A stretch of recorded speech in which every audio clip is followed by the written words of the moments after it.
Conversaciones Vitales con Jorge Palpatián. Un encuentro para inspirarte a cuidar tu cuerpo y tu mente, con consejos simples, información clara y herramientas para una mejor calidad de vida. Conversaciones Vitales.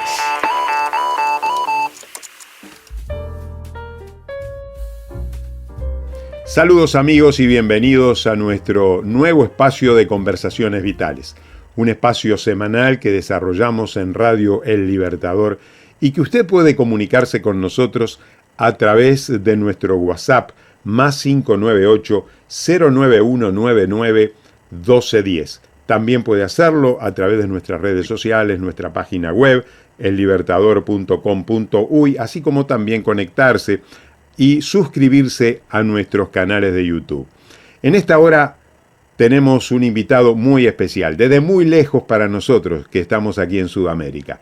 Estamos conectados con España en este momento, especialmente con un amigo, un colega, el doctor Jesús Manuel Suárez. Él es endocrinólogo, especialista también en nutrición, máster en medicina estética. Ha publicado libros y artículos en revistas médicas, libros, artículos y conferencias en relación con la actividad sociopolítica, y es un especialista en temas de desarrollo sexual y todo lo que tiene que ver con aspectos conexos relacionados a esta temática.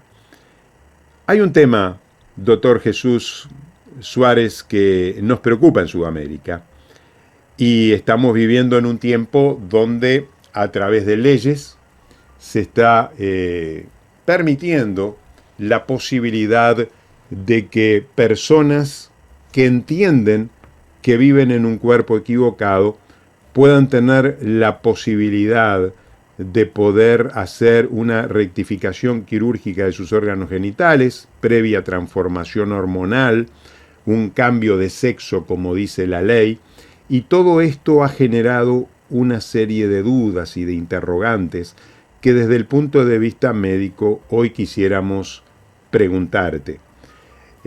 ¿Cómo es el desarrollo sexual? ¿Hay razones para pensar que hay niños que pueden nacer con vulva y niñas que nacen con pene?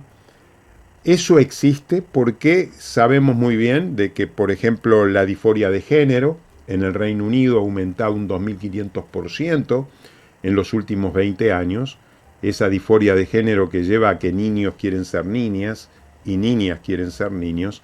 Bueno, queremos saber desde tu especialidad qué consideraciones podemos tener hoy en día para aclarar esta situación a nuestros oyentes, más que nada desde el punto de vista médico, desde el punto de vista biológico, ver cómo es el desarrollo sexual y si existen o no alteraciones biológicas, genéticas, que puedan originar todos estos cambios que algunas personas tienen acerca de su percepción en cuanto a su identidad y su orientación sexual.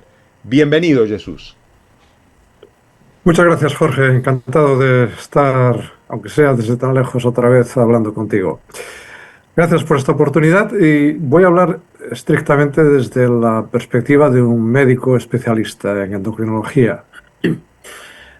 Evidentemente, ninguno de nosotros es neutral en nada de esto, pero debemos afirmar nuestras posiciones en base a elementos lo más objetivos posibles. Y para mí los elementos más objetivos posibles son los que indican la ciencia, los que marca la ciencia médica. Decías hace poco, en estos minutos, que en el Reino Unido se había multiplicado el número de adolescentes que reclaman que son transgénero. En España ha sucedido algo parecido, en otros países ha sucedido algo parecido.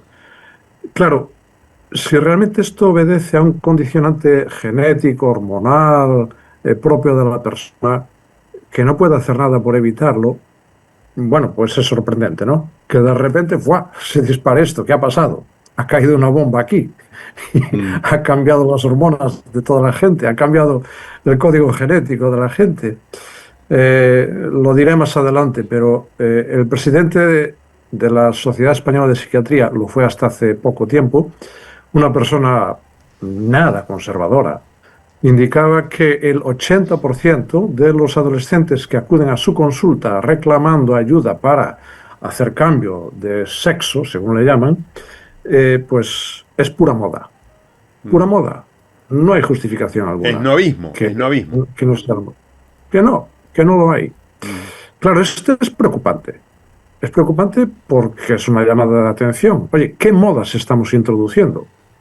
Yo como endocrinólogo estoy pensando en otra situación semejante, la anorexia nerviosa. La anorexia nerviosa pues se ha disparado también desde hace un tiempo. Y tiene que ver con modas y tiene que ver con el modelo que estamos estableciendo de cómo debe ser el cuerpo de una mujer, ¿no?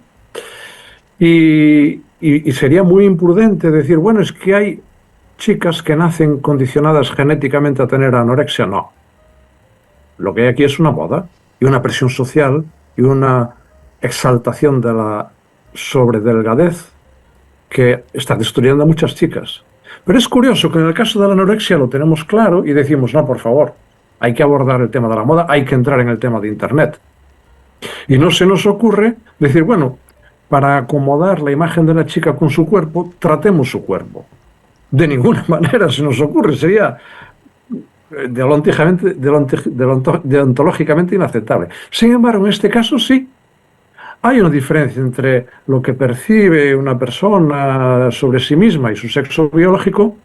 Vamos a tratar el cuerpo. Este es el marco en el que estamos y es un marco sobre el que habría que reflexionar. La pregunta que está detrás de lo que planteas es clara. ¿Hay condicionantes biológicos, hormonales, fisiológicos, genéticos, que lleven a una persona inevitablemente a una mayor tendencia a la homosexualidad? Hay niños que nacen ya predeterminados a sentirse niñas y niñas que nacen predeterminadas a eso y que por tanto no pueden hacer nada por evitarlo y lo que tenemos es que ayudarles a que se ajuste su cuerpo a esa tendencia. Bueno, pues para eso tenemos que revisar, y lo haré muy brevemente, esto no quiero que sea una conferencia científica, pero tenemos que entender los pasos de cómo se hace la determinación genética. Perdón, la determinación, cómo se conforma el sexo, nuestra sexualidad. Primero, se conforma el sexo genético, nuestros cromosomas. Nuestros cromosomas son XX o XY, y lo serán toda la vida.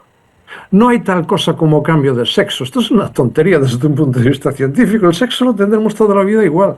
Como decía mi amigo Cristian Rosas, las momias de Egipto, 5.000 años después, siguen siendo XX o XY, no hay vuelta, ¿no? Claro. ¿Hay trastornos en esta conformación de sexo genético? Sí. Como tú sabes, el síndrome de Klinefelter, XXY, el síndrome de Turner, X0. Y la pregunta es, ¿y estos pacientes con estos trastornos genéticos entonces van a tener más tendencia, los XXY, a ser mujeres o los X0 a ser varones? No, para nada. Y yo tengo experiencia tratando a estos pacientes. Ninguno de ellos, ninguna de las mujeres, de las chicas Turner, quieren dejar de ser mujeres, agradecen que se le ponga tratamiento para tener regla. Ninguno de los chicos o varones o señores con Klinefelter quieren ser mujeres, de los que yo he tenido ninguno, y estadísticamente tampoco es así. Y cuando les das testosterona es la gente más agradecida del mundo. Así que esto no justifica esa tendencia a la homotransexualidad.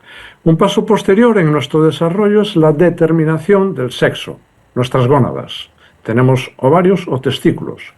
Podríamos pensar que mujeres con ausencia de ovarios podrían tener más tendencia a la homotransexualidad, o varones con ausencia de testículos podrían tener también más tendencia a la transexualidad. No es cierto, no se produce tal cosa. Hay un momento posterior que es la diferenciación sexual. Se forman el útero, las trompas, la vagina, en el caso del varón el pene, los conductos deferentes, la próstata, y ahí también puede haber alteraciones. Por ejemplo, lo que llamamos la hipospadia, que es que en un varón la línea que va desde la base de su escroto hacia atrás, hacia el ano, eso queda abierto. Y cuando nace un niño con eso abierto, pues puede confundirse el médico que lo ve y decir, esto es una niña. Y yo he visto casos de esto. También hay la parte contraria, que es una niña que nace con un clítoris grande. Una clitoromegalia puede ser confundido con un pene. Algunos de estos han sido educados pues con el sexo contrario a su sexo biológico. Pero la realidad es que al progresar, sus hormonas les acaban indicando que son lo que son. Y no hay en estos casos mayor tendencia a la homo ni transexualidad. Y por último, ya el desarrollo puberal.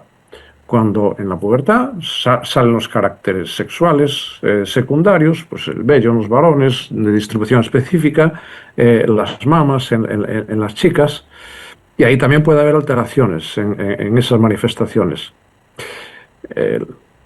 Algunas vinculadas a la hiperplasia suprarrenal congénita o alteraciones en el trastorno en los receptores de andrógenos. Realmente solo hay un caso en el que sí hay varones que tienen una ausencia total o una alteración completa de receptores para andrógenos y morfológicamente son mujeres, y estos deben ser tratados como mujeres.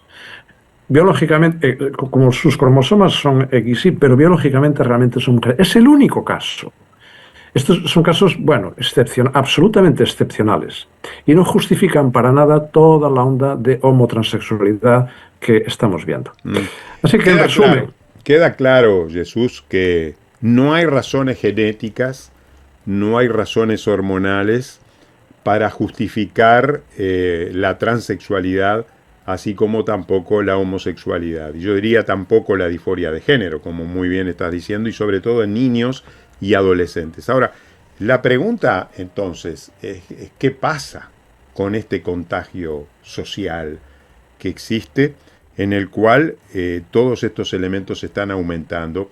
Y vaya esta aclaración, si tú me permitís decir algo importante. Cuando hablamos de estos temas, aquí no estamos ni discriminando, ni condenando, ni estamos haciendo un juicio de valor sobre estas situaciones. Tú estás hablando desde el punto de vista biológico, estrictamente biológico, y estamos hablando también desde el punto de vista de la evidencia, porque la evidencia demuestra qué pasó en estos últimos 20 o 30 años con un aumento abrupto en el número de casos. Entonces, ¿qué hubo? ¿Un cambio genético, como muy bien tú expresaste? No, de ninguna manera. Aquí hay una influencia social, hay una influencia ideológica, hay una influencia educativa que debemos poner de relieve y que de alguna manera la gente debe ser consciente de que hay influencias que están detrás de todo esto, que están generando una manera de pensar y de percibirse desde el punto de vista del género y de la sexualidad que llama poderosamente la atención. ¿Qué pensás en cuanto a esto? Sí, a mí me preocupa una cosa, que es que en un sentido estamos volviendo a los tiempos de Galileo. Galileo decía la Tierra gira alrededor del Sol y tuvo que retractarse públicamente diciendo que como la Iglesia mandaba creer otra cosa, pues se arrepentía de haber dicho aquello. Después decía por lo bajo, vaya si se mueve la Tierra.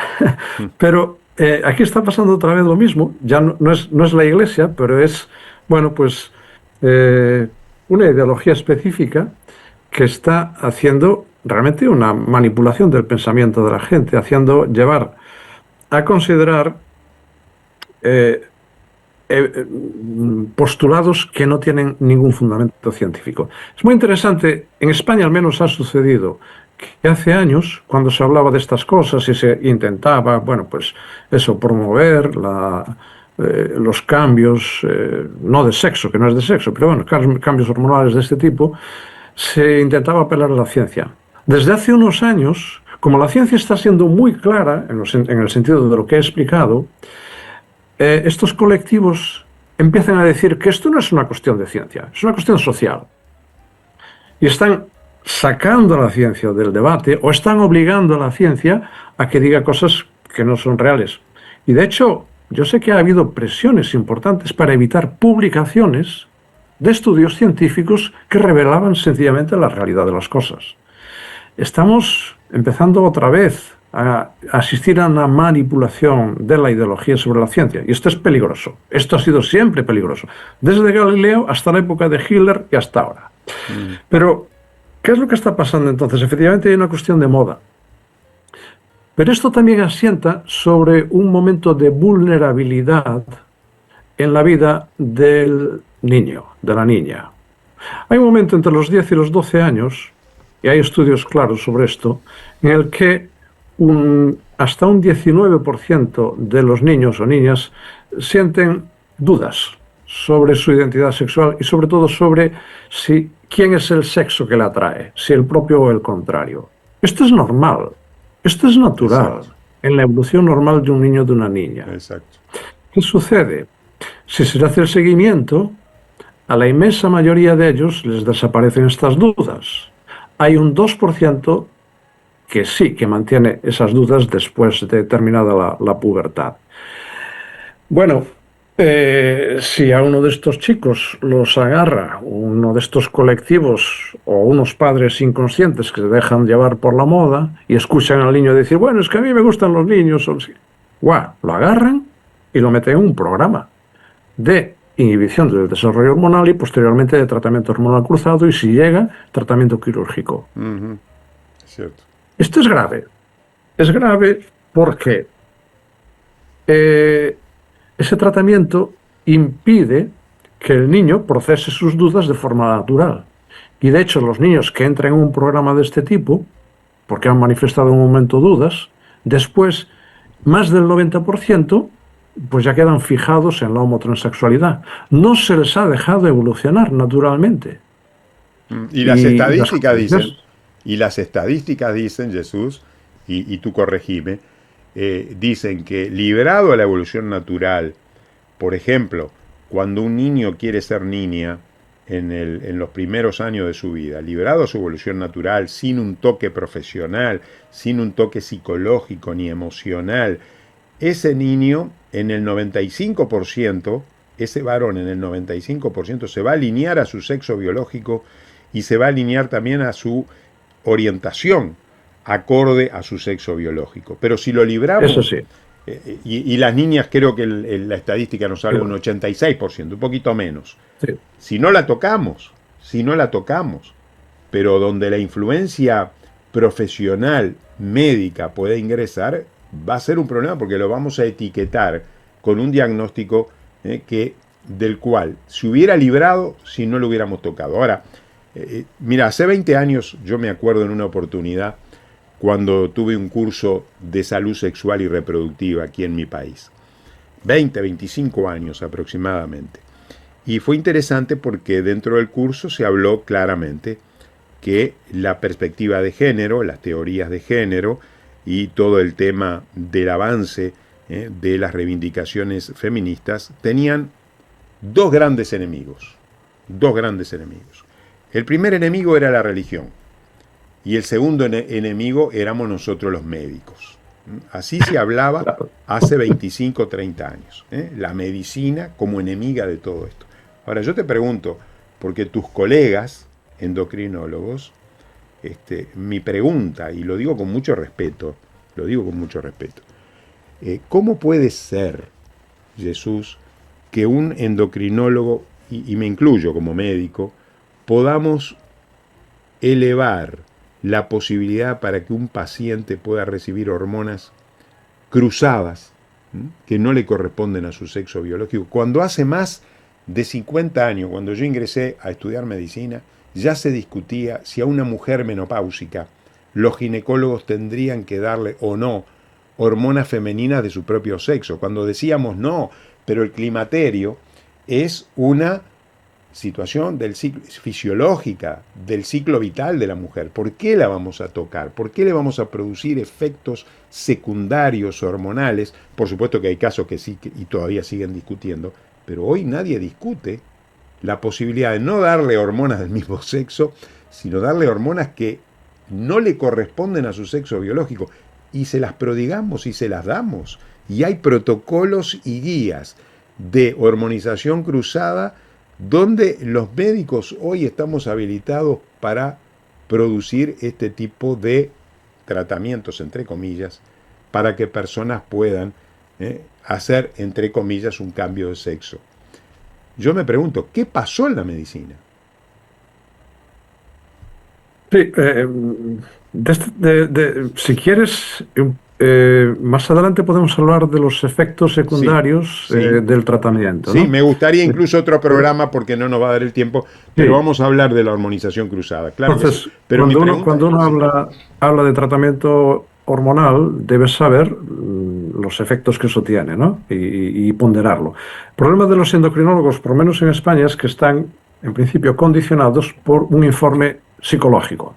Si el informe psicológico dice que es un niño maduro y que además tiene evidencia de lo que antes llamaban disforia de género, pues hay que tratarlo. El endocrinólogo, evidentemente, se puede negar y aducir sus razones. Pero debo decir que, hablando con mis colegas de este tema, por lo menos en España, cuando les digo, oye, por favor, la evidencia científica indica otra cosa, y lo sabes, sí, sí, claro que sí. Y entonces, ¿por qué callas? Por miedo. mm, En España hay miedo. Hay miedo en los profesionales. Hay, como decía antes, presión de la ideología sobre la ciencia, pero mm, además los profesionales tienen miedo. Y evidentemente, bueno, pues hay... Yo te podría contar historias de la consulta. Pero bueno, hoy no es... te lo contaré en la privacidad, si quieres. Pero hay miedo, se ha establecido el miedo y esto es preocupante. Esto ya supera la religión, la ciencia. Esto entra en el terreno de qué tipo de sociedad queremos. ¿Una sociedad libre o una sociedad condicionada por lo que se entiende como progresismo? Y realmente lo que estamos planteando no tiene nada que ver con el progresismo, nada. Y yo tengo amigos de la derecha y de la izquierda, médicos, que dicen esto es una barbaridad lo que se está haciendo. Eh, una persona tan poco sospechosa de estar condicionada ideológicamente como la doctora Cass hizo un informe demoledor para el Reino Unido eh, y decía algo tan básico, básico y fundamental como un niño con 12 años no está capacitado para decidir lo que va a ser su conducta sexual definitiva. mm, Y por lo sí, tanto hay que parar esto. mm, Y además, no hay evidencia de que estos, entre comillas, cambios de sexo estén produciendo el beneficio que dicen que producen. Y los estudios son muy pobres y han sido biased, se dice en inglés, han sido orientados de forma inadecuada. Por lo tanto, hay que parar. Y en un país tan, entre comillas, avanzado, que lleva tantos años con tratamiento hormonal cruzado y quirúrgico como el Reino Unido, se ha parado. Y no por razones ideológicas, sino científicas. Y en Suecia, al cabo de poco, ha pasado lo mismo. En España siguen siendo muy avanzados y no han parado, pero debo decir que empieza a haber movimientos sociales en España muy importantes que incluyen gente de la izquierda y de la derecha, sobre todo madres de niñas que por moda han transicionado y que han visto el desastre y lo han sufrido y que se están levantando y denunciando. Y esto no tiene nada que ver con una vuelta al conservadurismo. No, no, no, no. Las personas que están ahí, muchas de ellas son claramente de izquierdas y muy progresistas, pero lo están palpando en su propia familia y no pueden callar. Mira, hay Es un un dicho problema que social. dice, hay un dicho que dice, que yo a veces nombro, ¿no? Que dice que Dios perdona siempre, ¿m? El hombre, el ser humano, perdonamos a veces, pero la naturaleza no perdona nunca. No, es cierto. No perdona nunca. Las consecuencias están ahí. Están A mí me ahí. gustaría entrar, antes de, no sé cuánto tiempo nos queda de Nos programa, quedan Jorge. 3 minutos y medio. Tres Hoy no, no minutos y puede medio, ser. pero vamos a seguir con el programa porque está súper, súper interesante. Sí, Pero se decía, a sí, mí me lo que gustaría, entiendas que tenés que decir, adelante. Cuatro sí, me minutos. gustaría entrar ahora en el tema de, vamos a ver, si no hay condicionantes genéticos, no hay condicionantes hormonales, ¿qué es lo que lleva a una persona, a un chico, a un adolescente, a decir, no estoy conforme con mi identidad sexual, con lo que se llama género? Mm, Bueno, habría que otra vez definir lo que es género. ¿Qué es lo que lleva a eso? Bueno, me parece que hay que dejarlo para el próximo programa, porque no nos da tiempo ahora.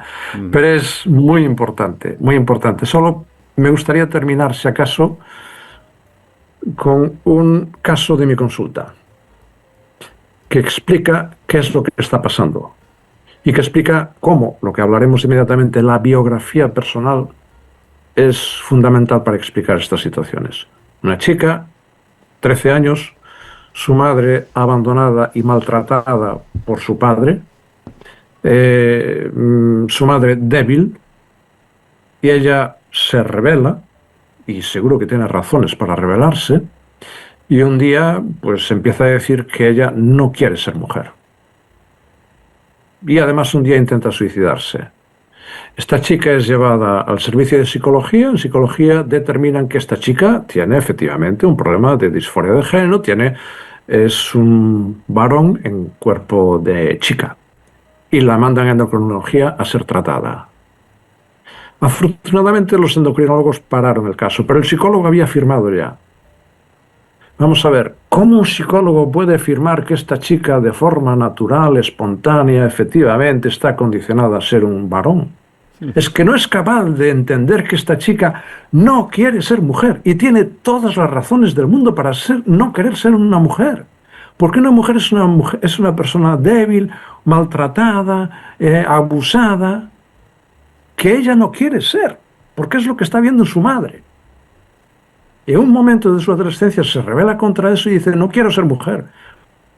¿Qué tratamiento tiene eso? ¿Tratarla con hormonas? ¿O apoyarla? Apoyarla emocionalmente, apoyarla psicológicamente, hacer el trabajo que el psicólogo debía haber hecho y no hizo. Y lo único que se conforma fue confirmar un documento diciendo que que le traten su cuerpo. Me parece una grave irresponsabilidad, muy grave. Y me temo que se está repitiendo en otros casos. Una última pregunta, Jesús. ¿Qué le aconsejarías a una madre o a un padre que tiene indicios que su hija quiere ser hijo, su hijo quiere ser una hija? ¿Qué le dirías lo primero? Es decir, ¿bajarías la ansiedad? ¿Consultarías a un psicólogo? ¿Qué elementos podríamos decirle a esa madre que está preocupada por una situación que está viviendo con sus hijos, o una abuela que está preocupada por sus nietos? Sí.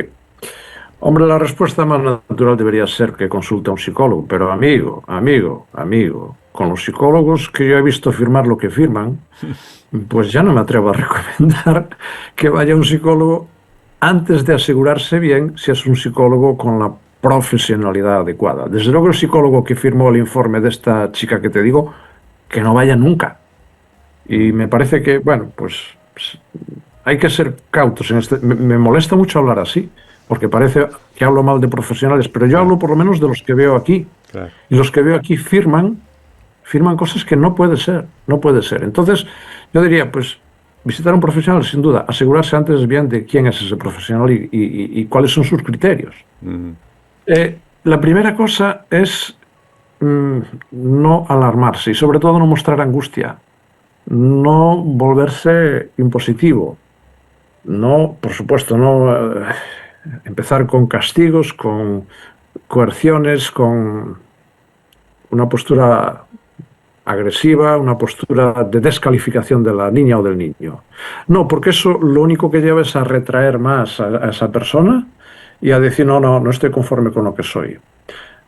En el próximo programa hablaremos un poco de los condicionantes psicológicos de estos chicos que nos pueden ayudar a entender lo que eso pasa. Y desde luego, para tranquilizarse, lo primero que también deben entender es que, como decíamos antes, hay momentos en la vida natural de un niño o de una niña en que aparecen esas dudas y que son normales, que no hay que agobiarse, que el tiempo lo cura. Y después sí, buscar apoyo. Afortunadamente, en Uruguay todavía creo que no está aprobada la ley anticonversión, pero en España hay problema. Lo normal es poder buscar. Acá también hay problemas. ¿También? Sí, pues sí. Eso es un problema. La Organización Mundial de la Salud no prohíbe a los médicos en general y a los profesionales de salud mental hacer terapias de conversión, como tú sabes muy bien, y eso es a nivel global. Eso es otro tema. Jesús, nuestro tiempo ha finalizado. Hay que recurrir a la desobediencia civil a veces, me animo a decirlo. Nuestro tiempo ha finalizado, amigos oyentes. Muchísimas gracias, doctor Jesús Soares. Ha sido un privilegio poder escucharte y ha sido muy explosivo esto, muy disruptivo en una sociedad donde tenemos una actitud tan genuflexa frente a estas temáticas, pero que debemos decir aquellas evidencias que son científicas, que son naturales, y que pueden conducirnos a una vida mejor. Si usted tiene preguntas con respecto a esta temática, con mucho gusto puede comunicarse con nosotros a través del +598 09199 1210. Y será hasta nuestro próximo programa, donde nos volveremos a encontrar en Conversaciones Vitales. Desde Vergara y para todo el mundo. Una radio con propósito. Una radio con visión. Una radio para todos. El Libertador, 1210 AM.